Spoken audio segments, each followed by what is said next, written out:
আলহামদুলিল্লাহ, আসসালামু আলাইকুম। আসছে তো ঈদ, তাই তো বাড়িতে অনেক কাজ। আমিও তো নাছোড় বান্দা, কাজ করতে আমিও পাই অনেক মজা। তাই শুরু করে দিলাম কাজ। কি করব, বাড়িঘর পরিষ্কার করব। এর জন্য আমি একটা ঝাঁটা নিলাম আর রশি দিয়ে এই ঝাঁটাটা বেঁধে বাড়িঘর সব করব পরিষ্কার, কারণ আগামীকাল আসবে আমাদের বাড়িতে আত্মীয়। তাই বাড়িঘর পরিষ্কার করতে হবে। আমিও নাছোড় বান্দা, নেমে গেলাম মিশনে। দড়ি দিয়ে ঝাঁটাটা ভালো করে বেঁধে নিলাম। এরপর আমি নেমে যাব আমার কাজে। একের পর এক ঘর পরিষ্কার করব।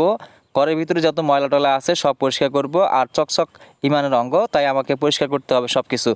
এরপর গামছাটা মাথাত ভালো করে বাইন্ধা শুরু করে দিলাম আমার কাজ। একের পর এক বারান্দা পরিষ্কার করা শুরু করে দিলাম। অনেক দিন হলো পরিষ্কার করা হয় না। ঈদ আসছে, বাড়িতে সাগাই সুদ্দুর আসবে, তাই আমাকে এইসব পরিষ্কার করতে হচ্ছে।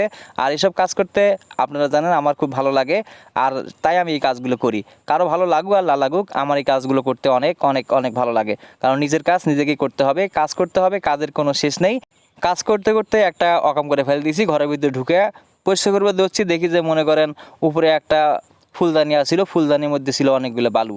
এই পরিষ্কার করতে করতে মনে করেন ফুলদানিটা পড়ে গেল, পড়ে যায় মনে করেন কামের ব্যাঘাত ঘটে গেল।